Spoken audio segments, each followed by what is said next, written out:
Bang.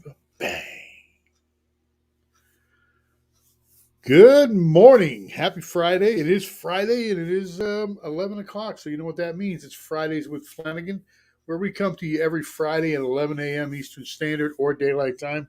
I get confused. I don't know which one's which. All I know is it's dark in the morning when I wake up and it's dark when I go to sleep at night. So, days seem to be still about 24 hours long. Can't figure that one out, but eventually we will. If I'm ever going out to plant, I don't know, corn. Supposedly that's what it's all about. Um, we are in early December, somewhere, I think it's the 3rd or the 4th, and we just got off of Thanksgiving, which I had a great time. I hope you did too. I spent the Thanksgiving with my youngest daughter and her 5 young children. Always a treat. I love being there. I love listening. I love learning from them, and hopefully they learn a little bit about me.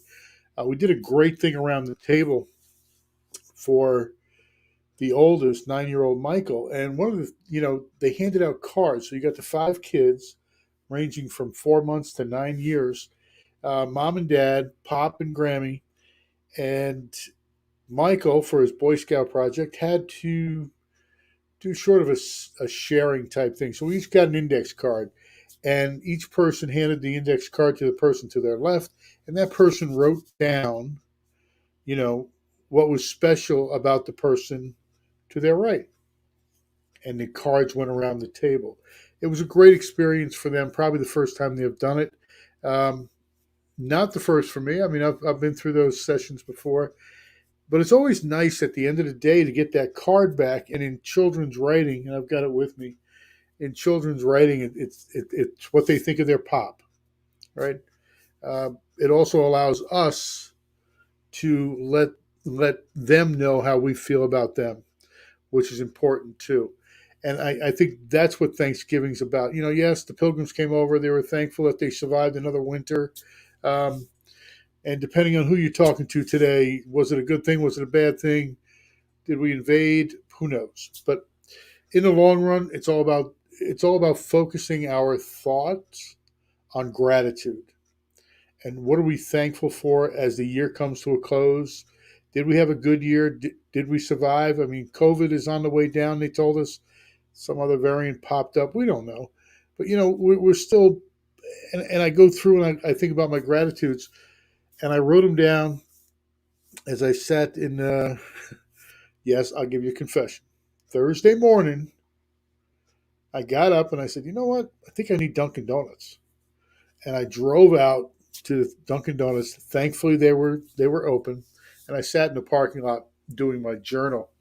And the biggest part of that journal is gratitude, right? What am I grateful for? And one of those things was family, obviously. Always grateful that they're there, they support me. God, every morning I wake up, I say my prayers, and I thank Him for allowing me to be here. Uh, my team, I run a small team here in Charleston, South Carolina, and I've got some fantastic agents that believe in me and believe that I can help them get to go where they need to be.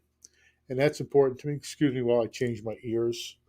Part of being deaf, right? Rock and roll music, man. It's great stuff. Um, Rock and roll music, and there you go. And that was a quick change. Um, my team is right now. We got 5 agents. A couple of them new. A couple of them getting their sea legs. They've done a fantastic job this year. They are uh, learning individuals. They want to learn. They're learning quickly, and they're growing quickly, which I just kind of love. That's my passion is to help other people get to where they need to get to. Um, People you don't see too often. She told me I can't put her on camera, but Nathana is my virtual assistant. Probably the best thing that's happened to me in the last year and a half. Super, super intelligent, super sweet, and definitely worthy of my gratitude. and I appreciate that. Thank you, Nathana. So if you haven't thanked anybody lately, it's the best thing in the world. You know, I was listening to a training the other day, and it was outside my door. I think, yeah, it was outside my door. I don't think it was inside the office. It was outside my door. I was listening to it, and they were talking about follow up, aftercare, and thank you cards. Everybody still loves a thank you card. If this is not part of your systems, make it your systems. They're $1. By the time you buy them, address them, and put a stamp on it, it's $1. That dollar goes so far down the road. I pulled out the gratitude that people see. Now, I don't know if you can see this or not. Those are gratitude cards from other people to me. I keep them, and I'm sure a lot of other people do too. It means a lot when you tell somebody that that you appreciate them. So get out there and appreciate somebody this season. Help somebody. It is Happy Hanukkah, Happy Christmas, Kwanzaa, everything else that's celebrated. It's that season. So let's really focus on that season. And a little bit comes into what we're going to talk about today is three ways to get your people, keep them calm during a transaction and even after a transaction. So welcome to Fridays with Flanagan. Power Onward is my coaching company. Join me as I pull back the curtain on some of the best kept secrets of the real estate world. Each week we dive into what's happening in the market and how we as real estate professionals should be responding. What are we doing today? 3 steps to keeping your clients calm. As we all know, real estate is very emotionally charged, uh, emotionally charged, stressful, pressurized type of purchase. Am I doing the right thing? What about this? What don't I know? It all depends on what type of person. If it's an engineer, he wants to know everything. If it's a high I, hey, just get me in there. I'm happy to be there. An S wants to be secure that they're making the right decision. And a D says, I don't care what it is, just put me in. I'll figure it out later. So we're going to talk about how to keep all these people in line, quiet, calm, and confident that you're doing the right thing. So I normally start off with an expectation conversation. And what is an expectation conversation? Expectation conversation starts way, way, way, way right in the front of your relationship with these people. What do they do? How do you have an expectation conversation, I should say? You know, the the expectation is if you tell them enough, if you spend 2 or 3 hours at the beginning of your relationship explaining to them the anatomy of a real estate deal, you can always refer back to that. Hey, Mr. and Mrs. Buyer or Mr. and Mrs. Seller, remember we spoke about that in the beginning? And they'll say, yes, I do remember that. So this was expected, correct? Yes, it was. So we really don't need to be upset about it. We knew it was coming. And to be honest with you, we've done it hundreds of times. We'll be all right. Right. So the expectation conversation at intake, whether it's a buyer consultation or a seller presentation, is very, very important. So make sure that you're having those conversations instead of just rushing forward and sign this, sign this, sign this, sign this, and they're not reading anything. Every one of your documents, walk through your document with them, get to know the document so that you don't need to read it while you're there. Know your documents and explain them to your people. I think it shows 2 things. Number one, it shows that you care about them enough that you are explaining what's going on. Communication. It's the worst. The better we communicate, the better we're going to sell, right? The emotional side, you get them going, you focus them in there, and as you communicate with them throughout the deal, this lowers their anxiety and what's going to happen next. I I think about this when you go to the doctor's office. Nurse comes in, she goes, I'm going to give you that flu shot. Rolls up your arm. She's talking to you. She takes the swab because it's going to be a little cool, right? She's telling you that the swab is going to be a little cool. She takes the needle out, and right before she goes, now you're going to feel a little pinch. Okay, it's not going to hurt.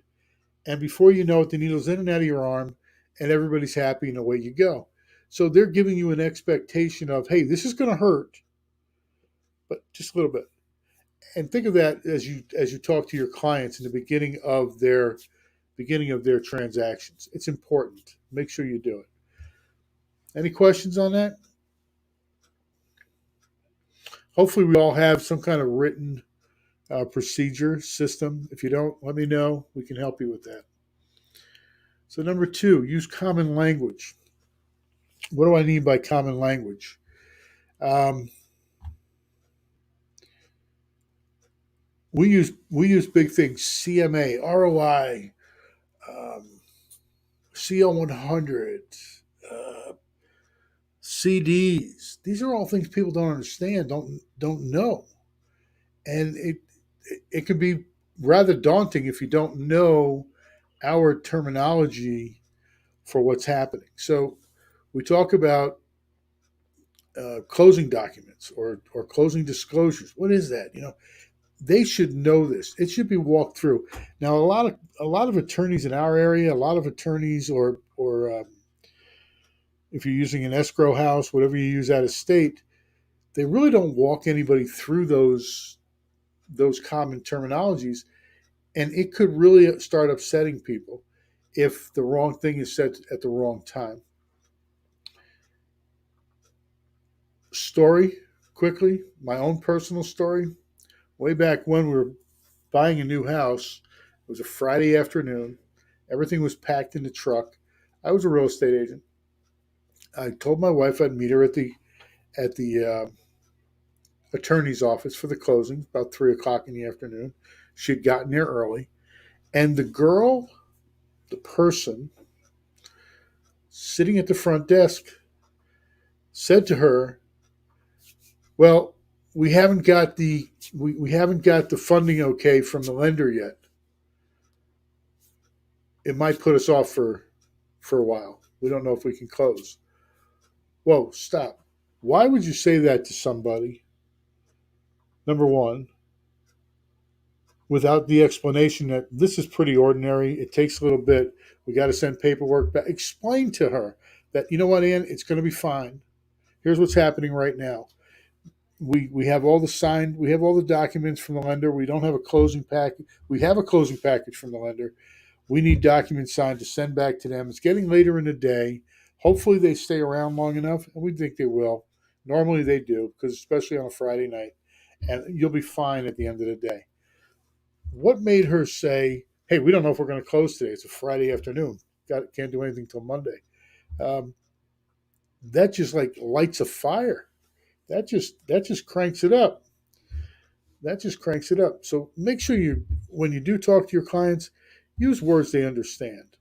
If you're saying CMA, hey, we're going to do a CMA, which is a comparable marketing analysis. We're going to take your house and we're going to put it up against 3 other houses, and we're going to show you how your house falls, because they're all competition, and we want to make sure that we're competitive in this market.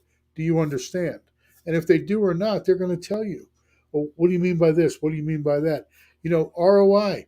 If you're dealing with new investors, what is an ROI? Explain to them return on investment. So if you're going to put $20,000 in as cash, you want to make sure that $20,000 is working for you. We don't care about the rest of the mortgage, because that's just mortgaged. It doesn't affect your ROI. The cash over cash. How much are you getting back? What is it costing you on a return on investment? Explain to them these things. There's so many other glossary terms. So be careful with what you say. It has a lot to do with how people feel on the other end. Any questions?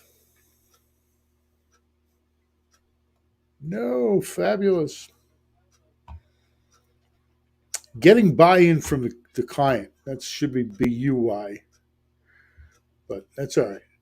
That was my mistake, probably. Getting buy-in from the client. Again, When the client understands what they're doing, we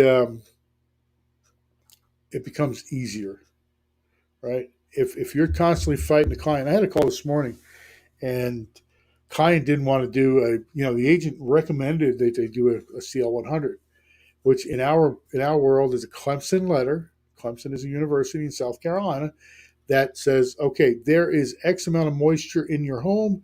It could cause rot. It could be infestation. Doesn't look like there's any sign of infestation. It's a very short, brief inspection, maybe an hour. Uh, but it's part of the deal. When said wrong to somebody else, hey, we need a CL 100. They don't understand it. You need to explain it to them. The deal had, let me just go back. The agent was doing the right thing. The agent was trying to advise them correctly. The other side was pushing back over $100 bill. Um, and it finally comes down to, hey, don't be arguing with don't be arguing with the client. You said your piece, make sure it's in writing, and allow them to make their decision. Because at the end, it is their decision. If we start arguing with our clients, we're causing nothing but anxiety, and that just causes more problems, right? Let them make their decision. So write it down, give it to them in plain language, and then have them, what would you do? What would you like me to do, Mr. Seller and Mr. Buyer? What would you like me to do? Let them make the decision. Take your personality out of it. Your job is to advise them professionally. This is what I advise. You can't take responsibility of what they choose as long as you gave them all the information. So relax. Put it in writing, have them answer you in writing, and let them make the decision. I know early in my career, I fought hard. No, that's not the right thing to do. It's not the right thing for me to do. I no longer make that assumption that it's the right thing for them. Okay, so that's another way to keep them calm. Uh, One of the bigger issues that I have, and it's a number four, is the other agent all the time. And I'm guilty of it. I was as a young agent, new agent, never was a young agent. I guess I was somewhere in my 30s. Um, don't blow shit up. Bottom line, right? I got an email the other day. Hey, we got a problem. No, we don't have a problem. That's a great picture. We're going to get to that. I love it. We don't have a problem. We have an issue. Something that has an answer. We just haven't found the answer yet. We don't have a problem. A couple episodes ago, I did Nobody Dies in Real Estate. Same thing here. Nobody dies in real estate. It's just an issue. Solutions happen. They're worked towards, and that's what you have. You have to get take the emotion out of it. You're a professional. You see this stuff every day. If you're pounding your chest, I'm going to win this. You're wrong. You're wrong. Pop that photo up. I analogize this as coming to a fire, right? And we come to a fire, and we always have two buckets in our hands. That agent said, "Hey, we got a problem," and she was rightly. It was pretty good stuff. I mean, it was a big deal, and come to it with two buckets. One is water, and one is gasoline. What happens when we come to this fire and we throw gasoline on the fire? What happens?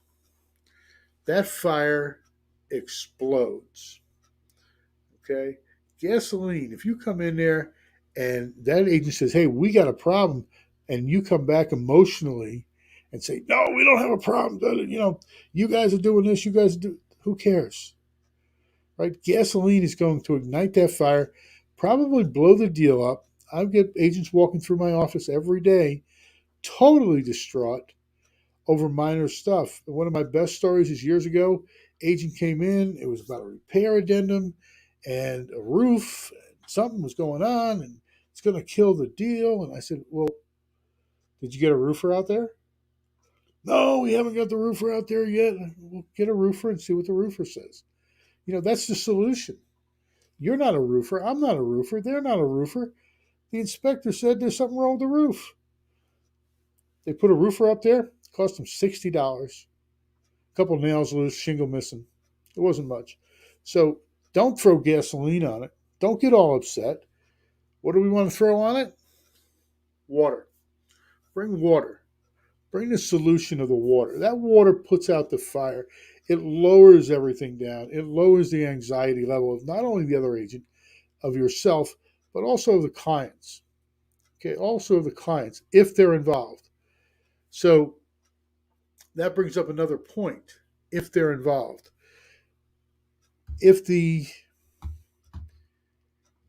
One of the biggest fallacies I see, one of the biggest problems I see is that real estate agents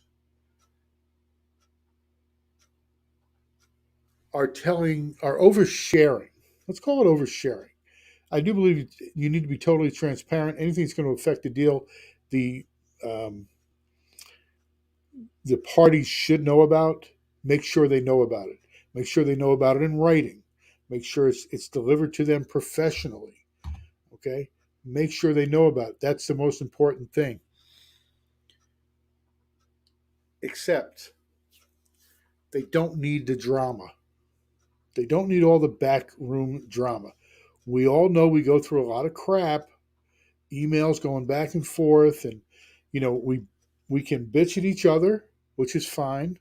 Come in and bitch at me, and this guy's whatever, you know, lousy clients, worse agent. Leave all that stuff in your office. When you get on that phone to talk to that client or you send them an email, they don't need to know that Bob Jones dropped the ball or Jerry dropped the ball or, don't point the blame. Look for the solutions. Look to bring the water to the table and put out the fire, no matter what happened in the background. And there's a lot that goes on. We all know that.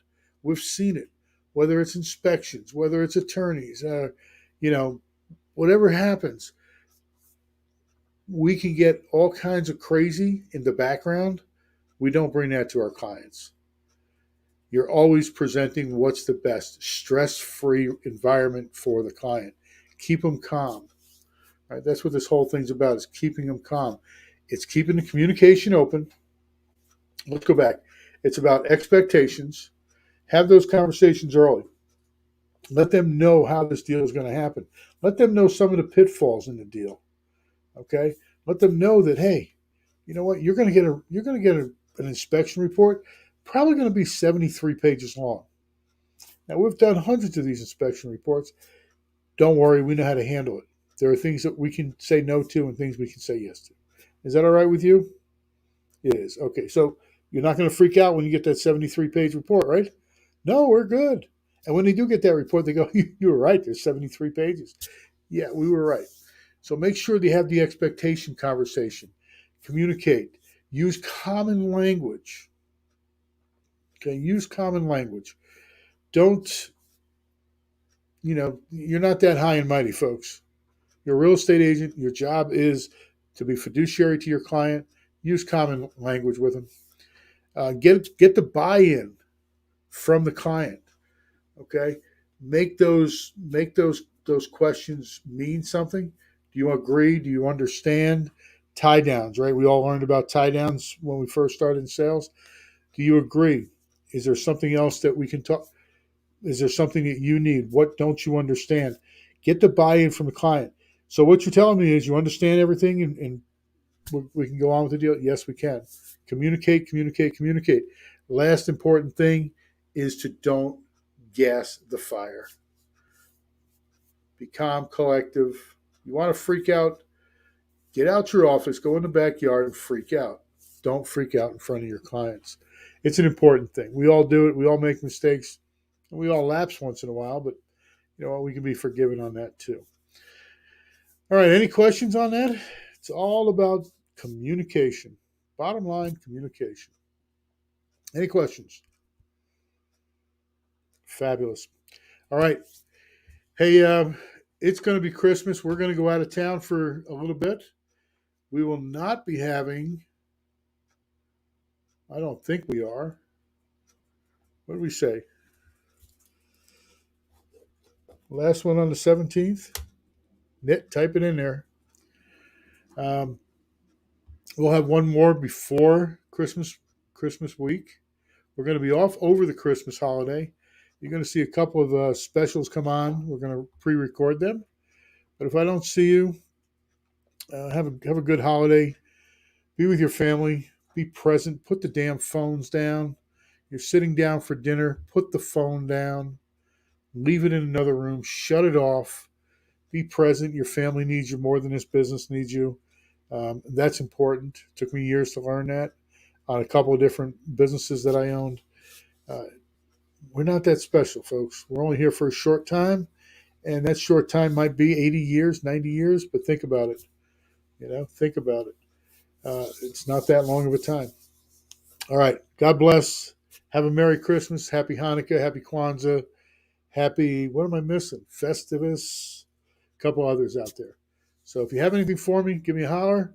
If you're looking for anything I talked about today or in the past, we've got all kinds of resources you can go to at poweronwardmastermind.com.